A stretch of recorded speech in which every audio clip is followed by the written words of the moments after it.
I have to tell you a secret. It took me almost a year into my marriage, not relationship, marriage, for me to know that Ahmed was the right person for me. If that sounds jarring to you, it's because people lie.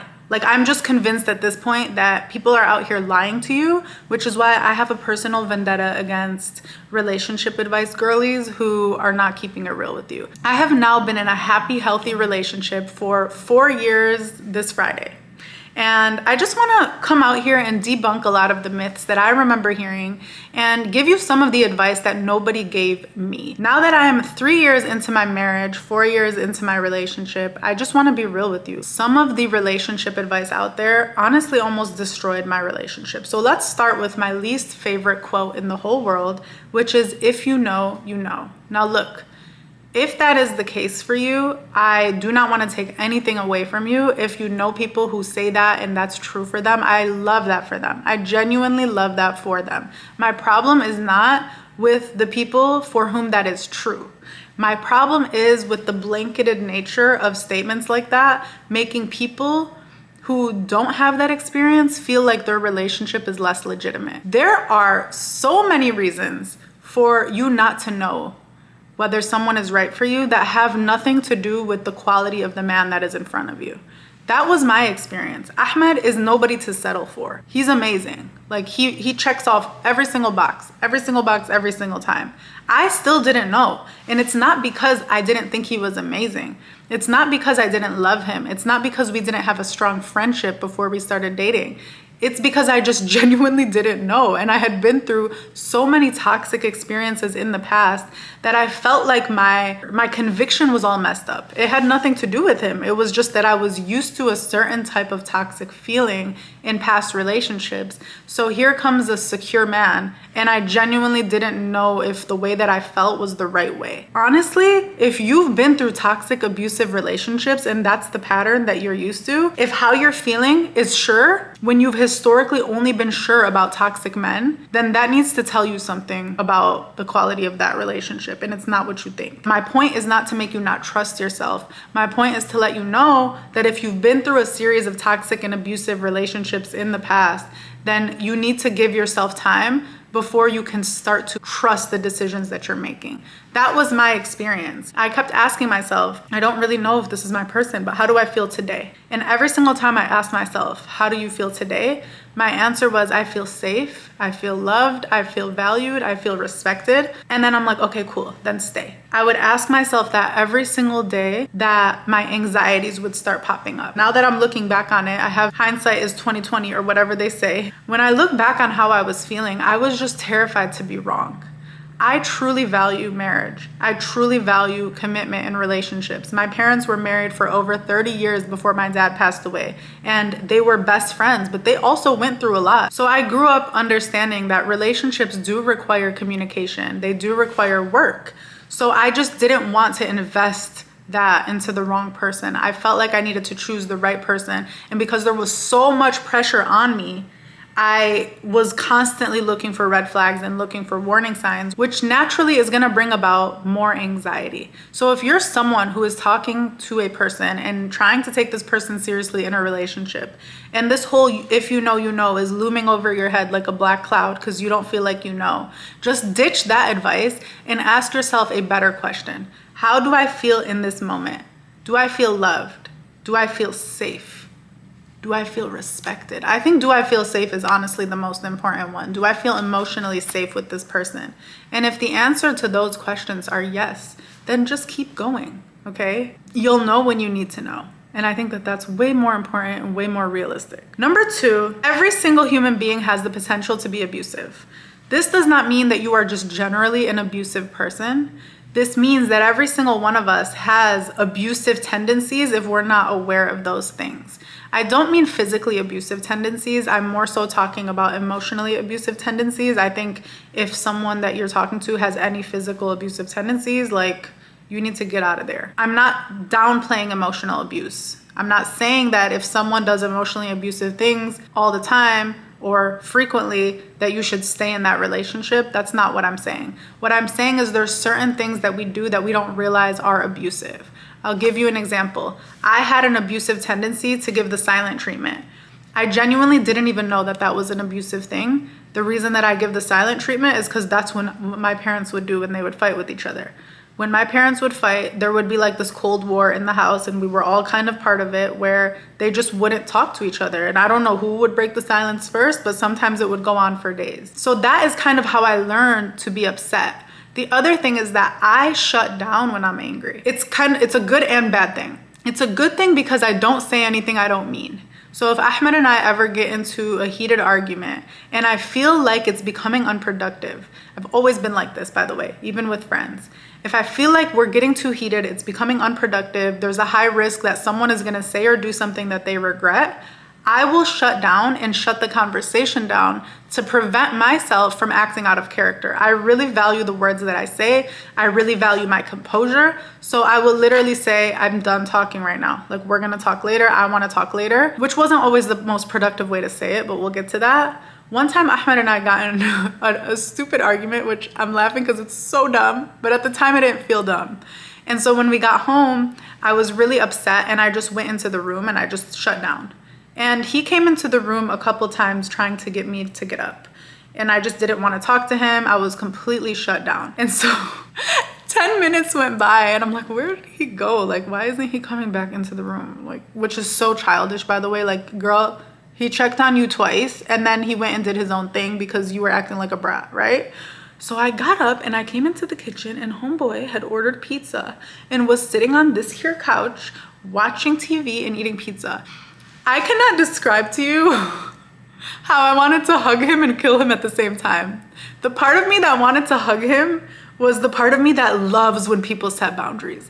Even if those boundaries are used against me, like, that's how you know the stuff I come on here and tell you guys, it's coming from the heart. Because I just love when I see someone stand up for themselves and choose their own happiness, regardless. So I was like so happy for the part of it where he just was creating his own vibe regardless of whatever vibe I had going on. So I was happy for him. Then the other part of me was obviously like, no, you're in a fight with him. Why is he eating pizza? He's not supposed to be happy when you're not happy. So we ended up talking and he expressed to me that when I do the silent treatment, which is my version of shutting down, that makes him feel terrible. It makes him feel like he's being punished. It feels really messed up. And so when I really thought about it, I was like, yeah, that's abusive. That's genuinely abusive. I am literally just shutting you out and putting you on ice so that I can get what I want. Now, look, there is a difference and you need to be real with yourself, okay? There's a difference between you shutting down because you can't engage and you're trying to protect yourself, which I do that a lot, and you shutting down but really just trying to like ice someone out so that you can get what you want. If it's the former, then you need to explain to that person why you're shutting down, which I will get to in a second, because that's what Ahmed and I landed on. If it is the latter, if you are giving somebody the silent treatment, the cold shoulder, as a way to punish them or get them to do something that you want them to do, understand that that is an emotional abuse tactic, okay? This does not mean you're an abusive, horrible person and you need to like cry about it. This is me just being honest with you that even the best of people with the best of intentions, we have picked up abuse tactics over time and we've worked on those. Like, we've had conversations where it's like, this is an abusive behavior. Trying to guilt trip somebody, that is an abusive behavior because you are trying to use someone's emotions as a way to get what you want. Again, every single person can have abusive tendencies unintentionally. That does not mean that every single person is generally just an abusive person. So it's important to understand, especially if you don't intend to do that, what are some abusive things that you do so that you can nip them in the bud? Nobody talks about that. People like to put everyone in boxes. Someone is either toxic, emotionally abusive, narcissistic, or they're this great, secure, perfect person. That is not how it works. Okay, that is not how it works. And in order for you to feel good about your relationship, because your relationship is genuinely healthy, you guys just do some petty stuff here and there that you can talk about and work on together. To give you like a tactical solution, Ahmed and I have instituted something called Take 5. If we feel like things are escalating, we'll say, I need 5. And that lets me know that we're taking like a nice little 5-minute intermission so that we can gather our emotions and come back to a conversation from a more level place. If I feel like things are getting too heated, or if I'm getting too upset and I need to shut down, instead of just shutting down and expecting him to understand, I will say take 5 as a way to let him know that I need to shut down right now. I'm not giving you the silent treatment. I love you. I'm not trying to punish you for anything. I just truly need my own space. From there, you need to trust each other that you're using tools like this with good intention. You're using tools like this not to try to, like, I imagine like playing card games and like slapping something down. It's not like take 5, like draw 4 or something like that. But it's genuinely through the perspective of how can we come back to a place where we're communicating in a productive way, where we're gaining understanding about how each person felt in that moment, so that we can use that to more productively live together and understand each other. And honestly, we've only used it twice since we developed it a few years ago. And I love it. Like, I think that we have now become so much more proactive in our conversations, to the point where our arguments are so much more few and in between. But even when we do have arguments, because that's normal, we understand how to take care of ourselves emotionally so that we can take care of the relationship emotionally. I wasn't gonna talk about this, but I think that I'm ready to talk about it. One thing that nobody talks about, especially if you come from a culture where conversations around sex are very shameful, like our culture, is you're not just gonna get married and naturally feel 110% comfortable in front of your husband. At least this was my experience. And this is me being like ultra vulnerable. I don't typically talk about this stuff, but because we're having girl talk, and I just wanna talk to you about something that I don't feel a lot of women share, is don't be ashamed if you need time to feel comfortable in your relationship. We grow up in this culture where our reputation is the most important thing. Like, we need to be so obsessed with how people perceive us. We need to be so obsessed with our public image. We need to be so obsessed with behaving like a good girl and all this stuff that is just forced down our throats. If that is how you were raised, you don't just unlearn all of that stuff because you have a ring on. You don't just unlearn all of that stuff because you're suddenly allowed to sleep by somebody.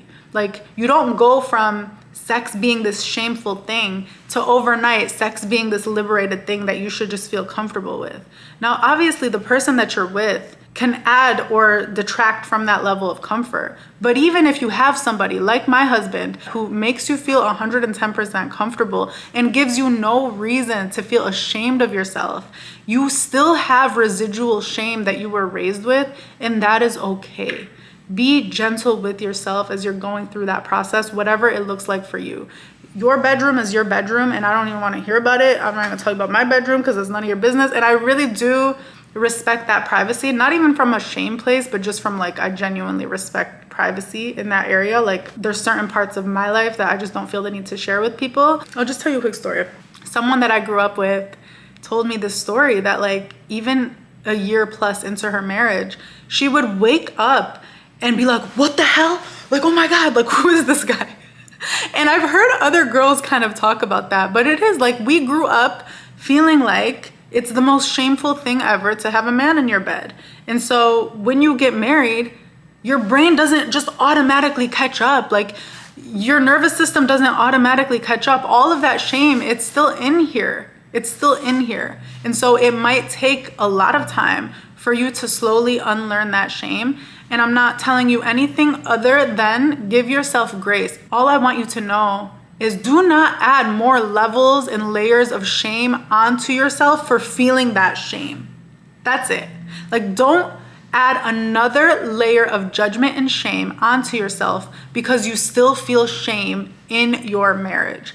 That is normal, and a good husband and a good partner will work through that with you, even and especially if they do not understand what you're going through. And I just wanted to put that out there because that's, to me, the epitome of big sis advice. I wish somebody told me that. That was not something that anyone really prepared me for, but it was something that I was able to talk to my husband about and kind of work through with him. It made it so much better to just be able to admit it out loud and not make it this huge deal that is holding so much power over me. The last piece is to be okay teaching your person how to love you. I talk about this in a few other videos, so I'm not gonna harp on it too long here. But nobody's told me that it was okay for Ahmed to not know certain things in our relationship. At the point where Ahmed and I started talking, all of these feminine energy, masculine energy gurus were all out there giving us all this confusing relationship advice that, in my opinion, makes a lot of women feel inferior, because in my opinion, a lot of this advice is unrealistic. I am all for the advice that sets a super high bar for how someone should respect you. I think respect is a non-negotiable, and in my opinion, in many cases, it's more important than love. But I think when it comes to love, someone can love you and be trying to show you how much they love you and just not be doing it the way that you need it done. Someone can be buying you gifts every week, but just not tell you that they love you every day. And maybe you would rather them just vocalize it than buy you those gifts.